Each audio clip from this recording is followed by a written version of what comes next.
Grabe. Pagod ako. Naiwan ako ng Grab namin. Ang bihira.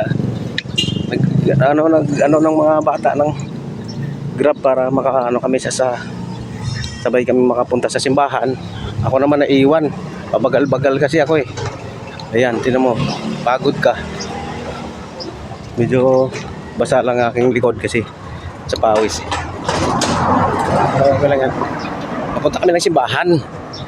Pupunta kami sa simbahan tapos mag-grab sana kami. Ako, medyo mabagal. Yung mga bata, bilis sila, nandun, nauna sila sa akin. Siguro, nagmamadali na rin yung driver. Hindi na ako maantay. Kaya, yun. Iniwan nila ako. Lakad ako. Terrible. Late na ako. Okay lang. Magmadali na ako maglakad. Okay na yan. Mabilis. Okay. Bye-bye. Dito na ako malapit sa gate. Terrible.